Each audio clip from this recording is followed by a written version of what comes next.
5 بنات اخوات من اجمل بنات الحي، جمالهم مجنن شباب كل المنطقة، لكن حظ ال5 بنات دول كان اسوأ حظ في الدنيا، لدرجة ان هيحصل لهم حاجة كلهم في يوم واحد كانت من اغرب الحاجات اللي الواحد سمعها في حياته، لدرجة ان قضيتهم بقت قضية رأي عام. انا هاجر ودي قناتي، لو عجبكم المحتوى اعملوا اشتراك ولايك ورشحونا لاصحابكم. وبيبدأ الفيلم مع رونالد وهو بيحكي عن ذكرياته في فترة المراهقة، عن اجمل 5 بنات في المدينة، بنات عيلة ليسبيون، وهم سيليسيا ولاكس وبوني وتريز وماري، وبيكونوا اخوات، وبيبقى كل شاب في المنطقة معجب بيهم او معجب على الاقل بواحدة فيهم. وبيحكي رونالد ان على الرغم من جمالهم ورغم كل الشباب دي فيهم، الا ان محدش كان بيقدر يتكلم معاهم، وبقى عند كل شاب من الشباب دول احساس كده ان البنات دول حلم صعب المنال وصعب ان حد يوصل لهم. وبيحكي رونالد عن جمال كل بنت فيهم كأنها كانت قطعة من الجنة او من عالم تاني، وبيكمل وبيقول ان بسبب احساسهم بصعوبة الكلام معاهم وكأنه مجرد حلم، كانوا بيتكسفوا جدا انهم يتكلموا مع اي بنت فيهم بمجرد حتى ما تيجي لهم الفرصة، وده لدرجة ان بيبان عليهم الاحراج اكتر من البنات نفسهم. وبيحكي رونالد عن اصغر بنت فيهم وهي سيليسيا، وبتكون اكتر شخص حالم جدا ومنفصل عن الحياة الواقعية تماما. وبيبدأ اول مشهد بمحاولة سيليسيا الانتحار، وبيلاقيها والدها وهي غرقانة في حمام السباحة بعد ما عملت حاجة في شرايينها، وبتكون سيليسيا ماسكة في ايدها صورة مريم العذراء، وبتتنقل للمستشفى، وبيكون اهل المنطقة كلهم مصدومين من محاولة انتحار طفلة صغيرة يا دوب عندها 13 سنة. وبيحكي رونالد عن الحياة الصارمة لل5 بنات دول، واللي بيكونوا عايشينها مع ابوهم وامهم، وبالذات امهم اللي بتكون قاسية شوية، واللي بيكون شايف انها سبب في محاولة كل بنت منهم الهروب من البيت ده ولو بشكل مختلف عن التانية. وبتبدأ سيليسيا اول محاولة ليها للهروب من سجنها من خلال زي ما قلت لكم الانتحار. وعلى الرغم من انها اصغر واحدة في اخواتها، الا انها بتكون انضج واحدة فيهم، او عقلها اكبر من سنها، وبتكون دايما بتتكلم عن مفهوم الموت، وبتفكر في حاجات مش واقعية زي انها بتتكلم مع امها عن الحيوانات المنقرضة وان البشر السبب في انقراضهم، وكمان بتودع الشجرة اللي هيتم خلعها بعد ما ماتت، كأنها بتكون مقدرة قوي فكرة الموت ومحترماها على الرغم من سنها الصغير. وبتكون سيليسيا دايما في حالة عزلة وانفصال عن اخواتها ال4، واللي بيكونوا قريبين من بعض بحكم كمان ان سنهم اقرب لبعض، وبيتحركوا دايما مع بعض، لكن بسبب فرق السن اللي بينهم زي ما قلت لكم وبين سيليسيا ما بيكونوش في اي تواصل ما بينهم. وبتكون الصديقة الوحيدة لسيليسيا هي مذكراتها. وفي المستشفى بتتعرض سيليسيا على طبيب نفسي وبيعمل عليها اختبارات، وبيكتشف مدى صحتها النفسية،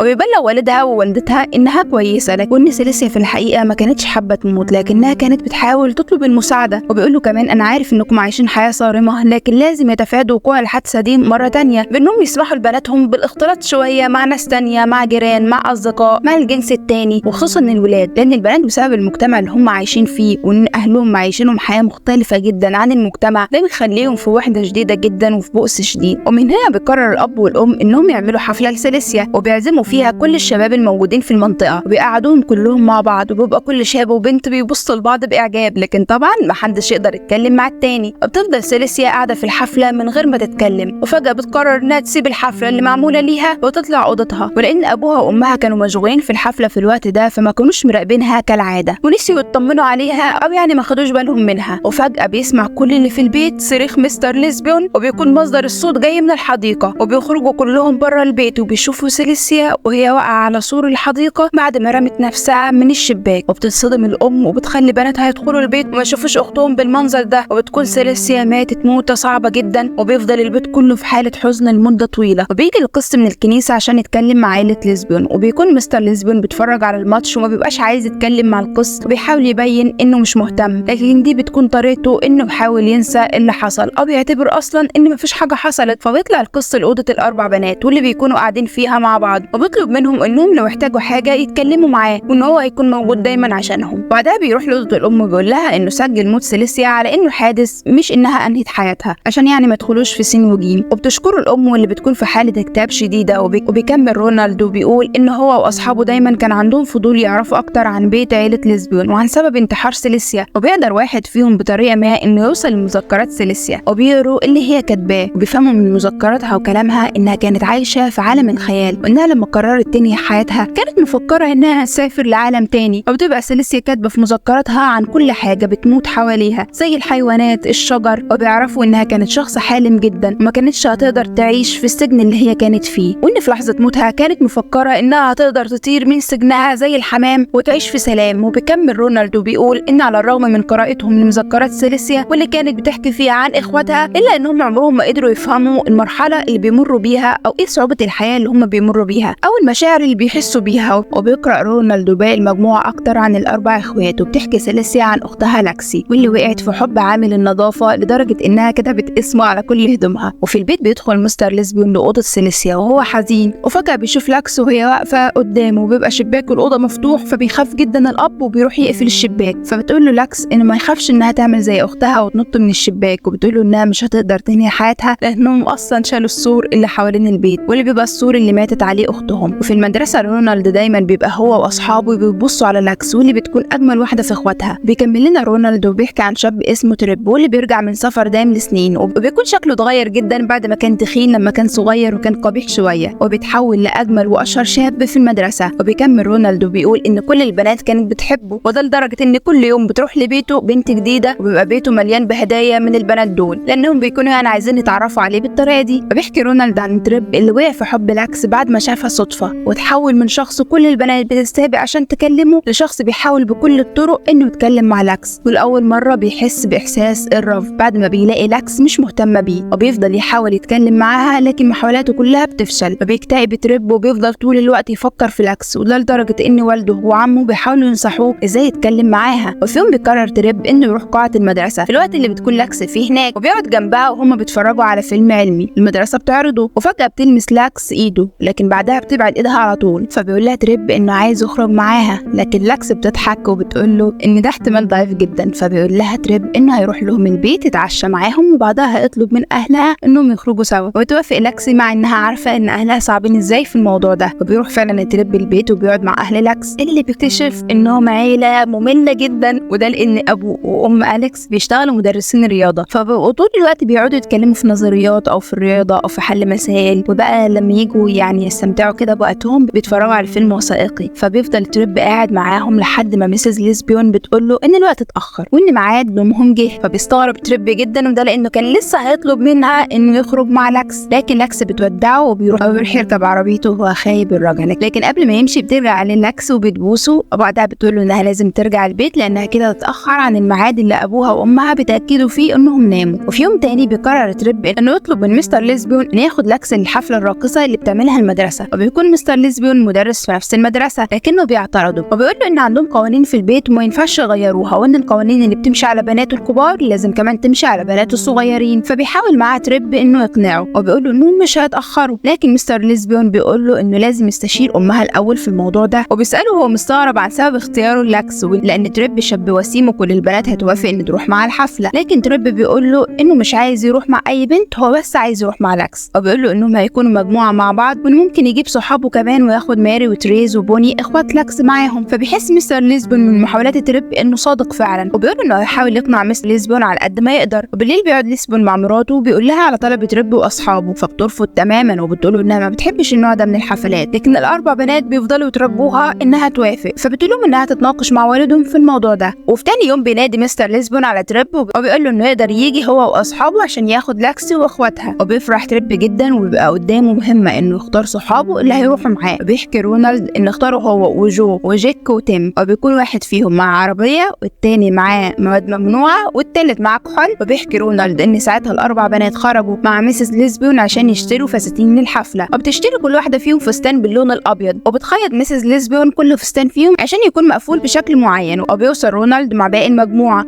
وبدخول البيت ليسبيون، وبيشوفوا كل بنت فيهم وهي لابسه فستان ابيض جميل وبيكونوا زي الملائكه. وقبل ما يركبوا العربيه بتسال ميسيس ليسبيون عن مين اللي هيسوق فيهم، وبيكون جو هو اللي هيسوق. فبتساله امتى حصل على رخصه السواقه، فبيقول لها انه حصل عليها من شهرين لكنها ما تخافش لانه كان بيسوق من قبلها من سنه. وبيجي جوزها وبيقول لها تبطل اسئله بقى وبيخليهم يمشوا، وبيركبوا مع بعض العربيه وهم مبسوطين وبيفضلوا يتكلموا مع بعض طول الطريق. وقبل ما يوصلوا للحفله بتقرر لاكس انها تدخن سيجاره، وبقى اخواتها خايفين جدا من اللي هي بتعمله، وبيقولوا لها ان والدهم هيشمها وهيعرف انها دخنت، لكن لاكس بتقول لهم انها هتقول لهم انها كانت واقفه مع ناس بتدخن. وبيدخلوا مع بعض الحفله وبيكون مستر ليسبيون موجود فيها، وبترقص كل اخت من الاخوات الاربعه مع واحد من الشباب، وبيكونوا اول مره يروحوا حفله زي دي ويظهروا للناس باللبس ده لانه على طول بيظهروا بس بلبس المدرسه. وبقى كل واحد في الحفله مش مصدق ان بنات عيله ليسبيون خرجوا اخيرا من بيتهم وكمان بيرقصوا. وبترقص لاكس مع تريب وهي مبسوطه جدا، وبعدها بيروحوا مكان كده ورا الحفله محدش بيشوفهم فيه، وبيشربوا مع بعض كحول وكمان بيقبلوا بعض. وبعدها بتعلن مقدمه الحفله عن لقب بأفضل راقصة وأفضل راقص وبيقولوا اسم تريب ولاكس، فبيخرجوا بسرعة وبياخد كل واحد فيهم التاج وهم مبسوطين، وبعدها بيتمشوا مع بعض في المدرسة. وبيجي الوقت اللي لازم يروحوا في البيت، لكن تريب بيقنع لاكس انهم يفضلوا مع بعض وانهم يعني يدخلوا مع بعض في علاقة في ملعب المدرسة. وبتكون لاكس خايفة جدا لكنها بتوافق، وبيفضل اخواتها مستنيينها في العربية وبيبقوا خايفين جدا من عقاب والدتهم على تأخيرهم ده، لكن اختهم بتقول لهم ان المفروض لاكس بس هي اللي تتعاقب، وبيقرروا يرجعوا البيت من غيرها. فبتصحى لاكس وبتلاقي نفسها نايمة في الملعب لوحدها، وبتعرف ان تريب سابها وتخلى عنها، وبتدخل لاكس في حالة من الصدمة وبترجع البيت وبيعرف ميسيس ومستر ليسبيون اللي حصل. فبيقرروا ان الاربع بنات هيتعاقبوا مع بعض وبيتحرموا من المدرسة وبيتحبسوا في البيت، وما بيكونش ليهم اي وسيلة تواصل مع اي حد بره البيت. وبيحكي رونالد ان بسبب حالة الصدمة اللي لاكس تعرض لها بعد ما الشخص الوحيد اللي حبته وثقت فيه تخلى عنها بالشكل المهين ده، بدأت تتمرد على كل حاجة في حياتها، وبقت تخرج كل يوم لسطح البيت تشرب سيجارة على السطح، وبتدخل في علاقة مع اي شخص لدرجة انها بتدخل في علاقة مع عامل توصيل البيتزا. بيبقى رونالد واصحابه بيراقبوها من الشباك وبيتابعوا كل اللي لاكس بتعمله. وبيكمل رونالد وبيقول ان الحاجة الوحيدة اللي كانت بتخلي لاكس واخواتها يخرجوا من البيت هو صندوق البريد، وده لانهم بيطلبوا كل انواع المجلات والروايات اللي ممكن تسليهم في الحبسة اللي هم فيها دي. وبيبقى رونالد واصحابه بيشتروا نفس المجلات اللي الاربع بنات بيقروها، وده عشان يحسوا يعني انهم بيتشاركوا مع بعض وانهم يعني بيحسوا بيهم وبمشاعرهم.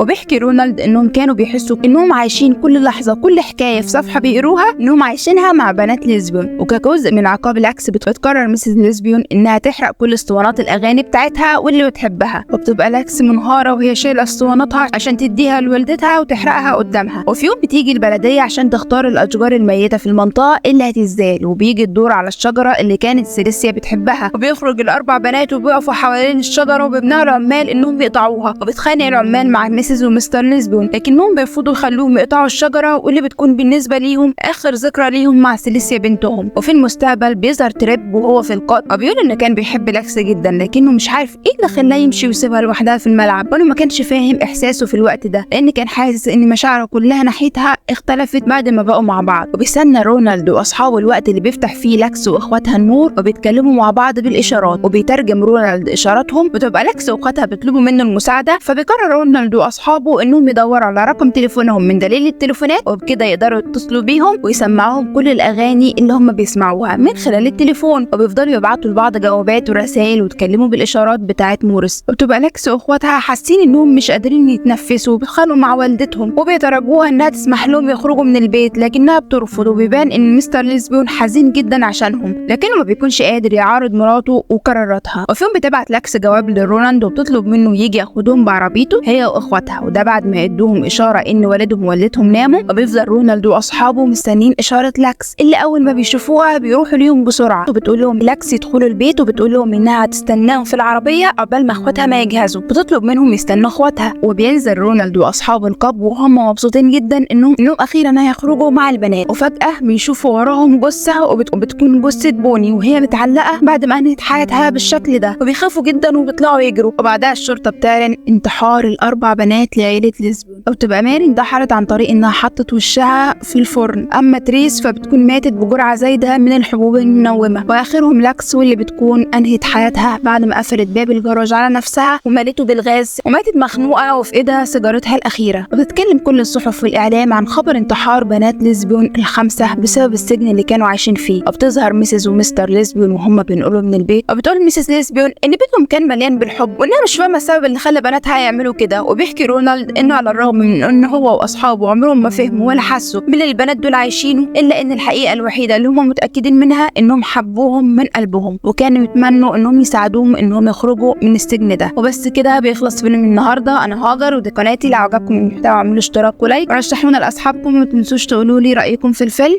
سلام.